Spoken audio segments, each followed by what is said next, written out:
students, I welcome you all on the new session of Haryana Reset.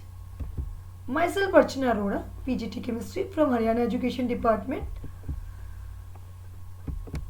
Today I am starting the new chapter of class 12th, chapter number 15, polymers. This is a very interesting and easiest chapter of entire syllabus.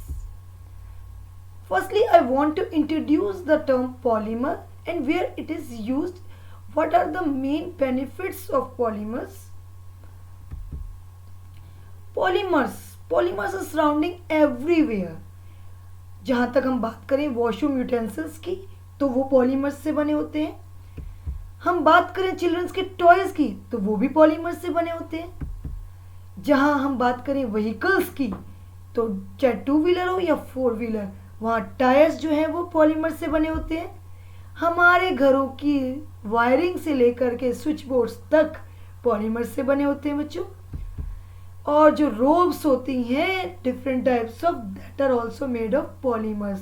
तो ये define करता है. यहाँ तक कि हमारे kitchen में utensils, cups, saucers are also made of polymers. That means polymers जो है वो कहीं ना कहीं हमारी डेली लाइफ में हर जगह विद्यमान है. Now I want to define polymers. Polymer is a Greek word which is formed from two small parts, poly and mer. Poly means many and mer means unit, means many different repeating units joined together with the help of chemical bonds that forms polymers. तो बात करेंगे हम definition की. Polymers are high molecular mass substances consisting of large number of repeating structural units derived from simple molecules. कुछ simple molecules जब repeatedly join होते चले जाते हैं with the help of chemical bonds, covalent bonds, तो वो एक high molecular mass substance बनाते हैं that are known as polymers. And that simple molecules are known as monomers. Monomers are the simple molecules which combine to give polymers. हम इसे diagrammatically समझते हैं. This is a single monomer unit, repeatedly unit जिसे कह सकते हैं हम. And when they join together with the help of covalent bonds, they form polymer. एक large chain molecule बन गया है, that is known as polymer. और इस large chain molecule का जो molecular mass है वो बहुत ज़्यादा होता है. That is approximately 10 की power 3. That varies from 10 की power 3 to 10 की power 7 AMU. That's why they are known as high molecular mass substances. इसके बाद बात करेंगे बच्चों पॉलीमराइजेशन क्या होता है. The process by which, जिस प्रोसेस के थ्रू ये मोनोमर यूनिट्स ज्वाइन होती हैं और ये कन्वर्ट होती हैं पॉलीमर्स में, that are known as polymerization. That process is known as polymerization. The process by which simple molecules are converted into monomer polymers is called polymerization. देखिए कैसे बहुत सारे इथीन मॉलिक्यूल्स आप देख रहे हैं. बहुत सारे इथीन मॉलिक्यूल्स जिनको हम मोनोमर्स कहेंगे इस केस में वो ज्वाइन हो रहे हैं, एडिशन हो रहा है उनका, और वो ज्वाइन होने के बाद जुड़ गए हैं. और जो जुड़ गए हैं वो क्या बन गया है, इथीन मॉलिक्यूल जब जुड़ जाते हैं तो वो क्या बनाता है, पॉलीथीन जो बनाता है. और इस पूरे प्रोसेस को इतने सारे इथीन मॉलिक्यूल्स के ये these are in variety of numbers, मतलब बहुत ज़्यादा अमाउंट ऑफ नंबर्स में ये होते हैं. 10,000 20,000 molecules can be there, and this process is entire process is known as polymerization. Next हम बात करेंगे क्लासिफिकेशन ऑफ पॉलीमर्स की सेशन में. क्लासिफिकेशन ऑफ पॉलीमर्स जो है वो कितने टाइप से हम कर सकते हैं. सबसे पहले polymers can be classified on the basis of source of ability, मतलब पॉलीमर्स हम कहाँ से ऑब्टेन कर सकते हैं उसके लिए हम एक क्लासिफिकेशन करते हैं. इसके बाद नेक्स्ट है कि वो किस तरह से स्ट्रक्चर्स में किस तरह की चेन से वो डिफाइन होते हैं, उसका भी एक क्लासिफिकेशन होता है. उसके बाद हम बात करेंगे कि वो उनका मोड ऑफ पॉलीमराइजेशन कैसा है, मतलब वो सिंथेसाइज हो रहे हैं तो वो किस वे से सिंथेसाइज हो रहे हैं, उसका क्या पैटर्न है, उसके बेस पे भी हम क्लासीफाई कर सकते हैं पॉलीमर्स को। Next is depend classification based upon molecular forces.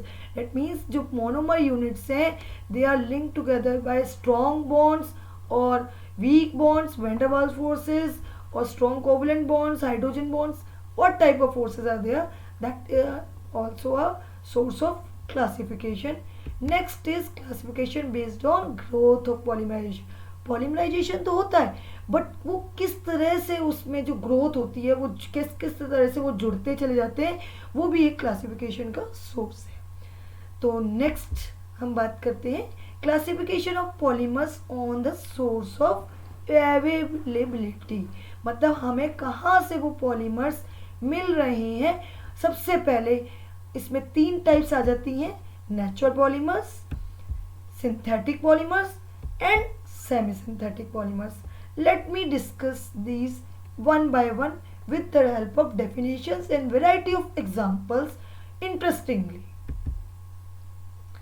First of all, we define natural polymers. The polymers obtained from nature means plants or animals, जो कि natural चीजें हैं, जो polymers nature से मिलते हैं, they are called as natural polymers. इसमें बात करेंगे हम, देखिए विद द हेल्प ऑफ एक डायग्राम आई शोन यू कि these are the source of nature. तो नेचर से जो चीज़ें हमें मिलती हैं, जो पॉलीमर्स मिलते हैं, वो नेचुरल पॉलीमर्स होते हैं। इसमें एग्जांपल्स में आपका आ जाता है starch, cellulose, proteins, nucleic acids and natural number. देखिए these are the examples of natural polymers. Now next come to semi-synthetic polymers. These are not natural polymers but they are derived from naturally occurring polymers that are known as semi-synthetic polymers. इसमें हमारे आ जाते हैं cellulose acetate और cellulose nitrate. जो cellulose acetate होता है उसको ही हम रेयोन भी बोलते हैं। देखिए कितना प्यारा रेयोन हमने आपको शो कर रखा है। इसके बाद बात करेंगे हम नेक्स्ट सिंथेटिक पॉलीमर्स की। तो जो पॉलीमर्स लेबोरेटरीज में मैन मेड होते हैं, हम लेबोरेटरीज में बना सकते हैं, they are known as synthetic polymers. The polymers which are prepared in the laboratories are called synthetic polymers. These are also called man made polymers. Polythene, PVC, nylon, teflon, bakelite, terylene, synthetic rubber, synthetic fibers, these all are examples of synthetic polymers. These are all man-made polymers. Next जो हमारा classification होता है वो on the base of structure होता है। इसमें हमारे कौन कौन से आ जाते हैं बच्चों? इसमें आ जाते हैं हमारे linear polymers, then branched polymers, then cross linked और नेटवर्क पॉलीमर्स। तो वन बाय हम इनको डिस्कस करते हैं with the help of definitions also. Linear polymers, the polymers which are in which monomeric units are linked together to form long and linear chain. जहाँ simply linear chain से polymers जुड़े होते हैं, monomers जो जुड़े होते हैं वो लीनियर चेन से जुड़े होते हैं, they are known as linear polymers. For example high density polythene, polyvinyl chloride, nylons, polyesters, and these are the pictures of these linear polymers. Next are branched chain polymers. The polymers which are formed by the monomers are joined together to form long chains with the help side chains और branches of different lengths. मतलब इसमें linear chain तो होती ही होती है, साथ साथ कुछ कुछ branches भी joined होती हैं, तो उनको हम कहेंगे ब्रांच चेन पॉलीमर्स। और इसमें एग्जांपल्स में आपके आ जाते हैं low density polythene, glycogen, starch. Next are cross linked और नेटवर्क पॉलीमर्स। तो these are polymers in which monomeric units are cross linked together to form a 3 dimensional network. यहाँ लीनियर और ब्रांचेस सभी जुड़ी होती है और आपस में ज्वाइंट होती हैं। ब्रांच चेन पॉलीमर्स में जो लीनियर चेन्स होती है वो आपस में ज्वाइंट नहीं होती, बट यहाँ पर जो चेन्स होती है वो आपस में ज्वाइंट होती है और एक नेटवर्क सा बना लेती है इनको, इसीलिए हम इनको क्रॉस लिंक्ड भी बोलते हैं और बच्चों इसको हम नेटवर्क पॉलीमर्स भी बोलते हैं। देखिए अब किस तरह से लीनियर चेन्स आपस में ज्वाइंट है, ब्रांचेस के थ्रू और एक दूसरे के कांटेक्ट में है, तो ये these are through covalent bonds. तो इसको हम इसलिए क्रॉस लिंक्ड और नेटवर्क पॉलीमर्स भी बोलते हैं। इनमें बेसिकली एग्जांपल्स में आ जाते हैं bakelite, melamine, these are the main examples. Bakelite के लिए बात करूंगी तो जो पुराने जमाने में जितने भी टेलीफोन्स होते थे, लैंडलाइन फोन्स होते थे, वो बेकेलाइट के बने होते थे। और जो स्विच प्लग्स होते हैं, electrical plugs, these are also made of bakelite. Melamine के आपके काफ़ी सारे कुकवेयर्स या ये कह लीजिए सर्विंग बाउल्स, प्लेट्स वगैरह जो किचन यूटेंसिल्स होते हैं डिनर सेट्स के, these are made of melamine. Next जो हमारा क्लासिफिकेशन आ जाता है, that are on the basis of mode of polymerisation. मतलब पॉलीमराइजेशन हो रहा है बट किस वे से हो रहा है, कैसे कैसे मॉलिक्यूल्स जुड़ रहे हैं और किस टाइप के मॉलिक्यूल्स जुड़ते हैं जो मोनोमर्स होते हैं, वो हमारे इसमें आ जाएंगे। इसमें दो बहुत बहुत इंपॉर्टेंट टाइप्स आ जाती हैं, एक होता है एडिशन पॉलीमर्स और दूसरा होता है condensation polymers. First we will discuss addition polymers, the polymers which are form by the repeated addition of monomer molecule, जिसमें सिर्फ मोनोमर मॉलिक्यूल्स रिपीटेडली ज्वाइन होते चले जाते हैं। बट रिमेंबर दिस थिंग कि वो जो मोनोमर मॉलिक्यूल्स होंगे वो या तो डबल बॉन्ड के बने होंगे या ट्रिपल बॉन्ड से बने होंगे, मतलब अनसैचुरेटेड मोनोमर यूनिट्स होती हैं, that are the part of addition polymers. Addition polymers में हमारी दो टाइप्स आ जाती हैं जिनको हम लेटर ऑन डिस्कस करते हैं। उसमें पहली टाइप आ जाती है होमोपॉलीमर और दूसरी आ जाती है कोपॉलीमर।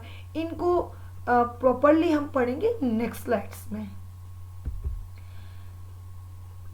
देखिए होमोपॉलीमर क्या होते हैं, वो पॉलीमर, वो एडिशन पॉलीमर जो कि सिर्फ एक ही टाइप के मोनोमर यूनिट से मिलके बनते हैं, that are known as homopolymer. Like this is a best and easiest example, ethene to polythene, मतलब जिसमें एक सिंगल मोनोमर स्पीशीज है वही ज्वाइन होती चली जाएगी, उसी के एन मॉलिक्यूल्स ज्वाइन होंगे और वो क्या बनाएंगे बच्चों, पॉलीथीन बनाएंगे। क्योंकि ये एक ही टाइप की सिंगल मोनोमर स्पीशीज से बनता है, इसलिए हम इसको क्या बोलेंगे, homopolymer. Next is copolymer. The polymer नाम से पता चल रहा है कोपॉलीमर, जहां दो या दो से ज्यादा डिफरेंट मोनोमर्स ज्वाइन होते हैं, they are known as copolymer और we can say mixed polymer. इसमें क्या होता है बच्चों, जैसे एक अनसैचुरेटेड स्पीसीज होगी 1,3-बूटाडाइन, वेरी कॉमन एग्जांपल बूटाडाइन, और दूसरी स्पीशीज होगी स्टायरीन। दोनों मिलकर के दो different type of monomer units की कई सारी यूनिट्स जुड़ती हैं और वो एक लॉन्ग चेन मॉलिक्यूल बनाती हैं। इसमें दो टाइप के मोनोमर्स यूज होते हैं अनसैचुरेटेड लिंकेज के साथ ही। इसको क्या कहते हैं हम, बूना एस। इसका कॉमन नेम क्या बन जाता है, buna S. Buna stands for butadiene और एस स्टैंड्स फॉर स्टायरीन। तो ये एग्जाम्पल भी आप लर्न कर लीजिए। इसके बाद बात करेंगे हम कंडेंसेशन पॉलीमर्स की, a very very important polymer after addition polymers. The polymers formed by the repeated condensation reaction between two different monomers। दो different monomer units use होती हैं having functional groups। जो एडिशन पॉलीमर्स होता है उसमें just unsaturated bonds वाले, unsaturated groups वाले monomers use होते हैं, बट यहाँ जो मोनोमर्स यूज होते हैं वो डिफरेंट मोनोमर्स यूज होते हैं और दोनों में ही डिफरेंट फंक्शनल ग्रुप्स होगा, फंक्शनल ग्रुप्स कंटेनिंग मोनोमर्स होंगे। और साथ साथ वहाँ सिर्फ एडिशन होता है, कहीं कोई एलिमिनेशन नहीं होता, बट इसमें with the elimination of small molecules like water, alcohol, ammonia, hydrochloric acid, इस तरह के स्मॉल यूनिट्स साथ में बाहर निकलते हैं। And nylon 6,6 a very common and very interesting example of condensation polymer, जिसकी हम प्रॉपर इंट्रोडक्शन हम नेक्स्ट वीडियो में हम पढ़ेंगे। Next is the difference between addition and condensation polymer, a very very important question from the board examination point of view. बेटे board exams में question जो है जनरली 3 मार्क्स का ये चैप्टर कवर होता है, तो क्वेश्चन जो है वो डायरेक्टली ऐसा भी पूछ सकते हैं कि क्लासिफिकेशन बताइए on the basis of structure, तो आपको लीनियर ब्रांच तो सब बताना पड़ेगा, और डायरेक्ट क्वेश्चन भी हो सकता है। डायरेक्ट एडिशन 1 और 2 मार्क्स में भी कवर हो सकता है। डायरेक्ट डिफरेंस बिटवीन एडिशन, इस चैप्टर से जनरली डायरेक्ट क्वेश्चंस बनते हैं, वो पूरा का पूरा एक ही में से भी पूछ सकते हैं, वो हो सकता है पार्ट्स में करके एक किसी क्लासिफिकेशन से पूछ लें क्वेश्चन और एक किसी और क्लासिफिकेशन से भी पूछ सकते हैं। तो this is a very important question from polymer chapter, difference between addition and polymer condensation polymers. तो व्हाइल डिफाइनिंग दीज 2 टॉपिक्स, मैंने आपको सबसे पहले क्या बताया कि यहाँ डिफरेंट मोनोमर्स ऐड होती हैं और पॉलीमर बनाती हैं with the same molecular formula of the repeating structural unit as that of starting monomer. But यहाँ पर जो मोनोमर यूनिट ज्वाइन होती हैं वो ऐड होती हैं और साथ साथ कुछ एडिशन के बाद उनमें कुछ छोटे छोटे कंपाउंड्स बनते हैं, like H2O, NH3, HCl, alcohols, इस तरह के कंपाउंड आते हैं। उनका जो स्ट्रक्चर बनता है वो डिफरेंट होता है मोनोमर यूनिट से, क्योंकि यहाँ 2 डिफरेंट फंक्शनल ग्रुप आपस में ज्वाइन हो जाते हैं। लाइक हम कह सकते हैं कि एमाइन ग्रुप और अल्कोहल ग्रुप ज्वाइन होकर के, कार्बोक्सिलिक एसिड ग्रुप ज्वाइन होकर के एमाइड बना देते हैं। तो स्टार्ट हम कहाँ से करते हैं और बन क्या जाता है, एमाइड ग्रुप बन जाता है, इसलिए हम उसे पॉलीएमाइड लिंकेज भी बोलते हैं। एडिशन पॉलीमर्स में सेकंड पॉइंट कहेंगे कि यहाँ पर कुछ भी लॉस नहीं होता, जबकि इसमें सेकंड पॉइंट में हम क्या बोलेंगे कि there is a loss of small molecules like H2O, NH3, HCl, ROH et cetera. इसमें जनरली 2 मोनोमर्स यूज होते हैं और इसमें हमेशा ही मोनोमर्स जो है वो 2 टाइप के ही यूज होंगे। इसमें 2 भी हो सकते हैं और 1 भी हो सकता है, जरूरी नहीं है। कोपॉलीमर्स होंगे तो 2 होंगे। The monomers are generally unsaturated compound, these monomers are from unsaturated compound, these monomers generally contain 2 different functional groups. तो ये जो है वो फंक्शनल ग्रुप से बनते हैं और ये अनसैचुरेटेड कंपाउंड से बनते हैं। इनके मोस्ट कॉमन एग्जांपल्स में आ जाएंगे पॉलीथीन, प्रोपिलीन और पॉलीविनाइल क्लोराइड। ऐसे तो बहुत सारे एग्जांपल्स हैं, टेफ्लॉन भी है और भी कई सारे एग्जांपल्स हैं, बट यहाँ हमने मोस्ट कॉमन एग्जांपल्स लिए हैं। इसके बाद यहाँ आ जाते हैं पॉलिस्टर्स में टेरेलिन और bakelite, nylon 6 etcetera. Now the next classification is based on the basis of intermolecular forces. अब इंटरमॉलिक्यूलर फोर्सेस सबसे पहले हम बात करेंगे कि जो पॉलीमर्स है, मैंने आपको बताया कि वो मोनोमर यूनिट्स को ज्वाइन करके बनते हैं और इन ज्वाइनिंग के दौरान अब जब ज्वाइन होंगे तो इनके अंदर कहीं ना कोई इंटरमॉलिक्यूलर फोर्सेस होगा। ये इंटरमॉलिक्यूलर फोर्सेस ही इन मॉलीमर्स की टेंसाइल स्ट्रेंथ को, इनकी इलास्टिसिटी को, इनकी स्ट्रॉन्ग नेचर को डिफाइन करता है। तो इनमें कितनी टफनेस है उसको डिफाइन करता है। तो सबसे पहले इसमें आ जाता है हमारा इलास्टोमर्स। इलास्टोमर्स वो पॉलीमर्स होते हैं, ये लगभग रबर टाइप के पॉलीमर्स होते हैं जिनमें इलास्टिसिटी की प्रॉपर्टी को वो डिफाइन करते हैं।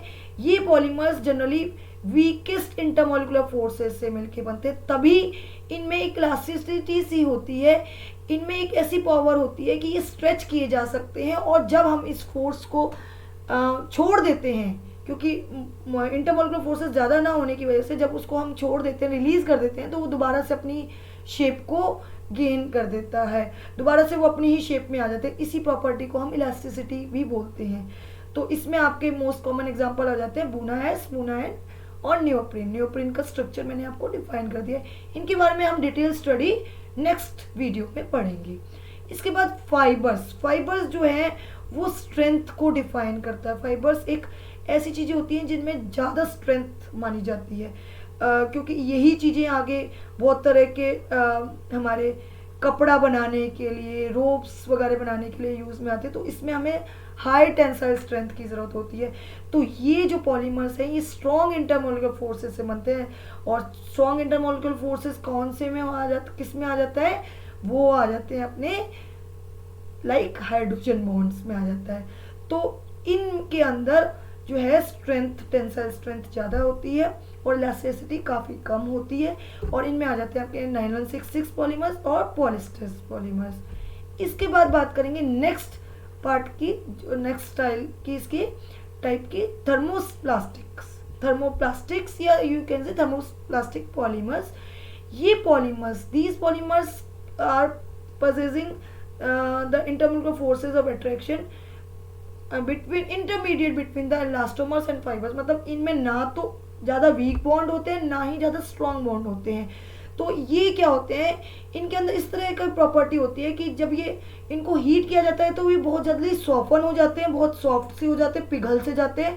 और जब उसी पिघले हुए चीज़ को हम ठंडा करते हैं, जब हम उसको कूल कर देते हैं, तो ये दोबारा से हार्ड हो जाते हैं.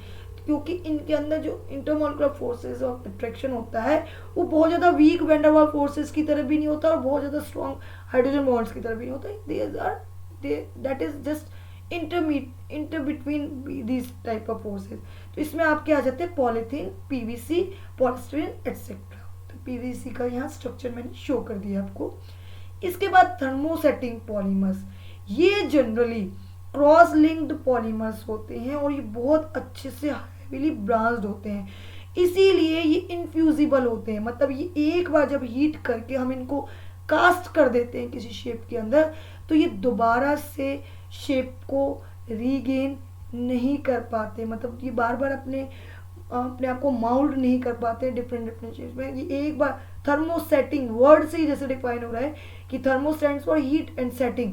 मतलब ये जब एक बार हीट करने के बाद सेट कर दिए जाते हैं तो ये इनको बार बार आप माउल्ड नहीं कर सकते. इनमें आपके आ जाते हैं मैकेलाइट, यूरिया, फॉर्मल्डिहाइड, रेसिन्स एटसेट्रा. चलिए अब एक और इम्पॉर्टेंट डिफरेंस के बीच लिए बात कर लेते हैं, जो कि है थर्मोप्लास्टिक्स और थर्मोसेटिक पॉलीमर्स के बीच में. This is also very important difference. जैसे एडिशन और कंडेंसेशन मैंने आपको बताया. थर्मोप्लास्टिक्स सर मैं आपको लगभग डिफाइन कर ही चुकी हूँ, बट ये एक बार स्क्रीनशॉट भी ले लीजिए और साथ साथ इसके पॉइंट्स भी नोट कर लीजिए. Thermoplastics are usually form by the addition polymerisation and the thermosetting plastics are often form by the condensation polymerisation. ये जनरली कंडेंसेशन ऑफ रिएक्शन से होता है और ये एडिशन ऑफ रिएक्शन से होता है. दूसरा, it contains long chain linear polymers. ये थर्मोप्लास्टिक्स होते हैं, आपको बताया कि बहुत ज़्यादा स्ट्रॉन्ग फोर्सेस से नहीं होते, तभी तो ये सॉफ्टन भी हो जाते हैं और दोबारा से हार्ड भी हो जाते हैं. क्योंकि इनके जो पॉलीमर्स होते हैं, जो मोनोमर्स होते हैं, they are held together by weak van der Waals forces. और ये 3D नेटवर्क वाले क्रॉस लिंक्ड पॉलीमर्स होते हैं, हाईली ब्रांच्ड होते हैं, इसलिए ये स्ट्रॉन्ग कोवलेंट बॉन्ड से बने होते हैं. Usually become soften on heating and stiffen on cooling, जो मैं आपको पहले बता चुकी. It doesn't become soft on heating.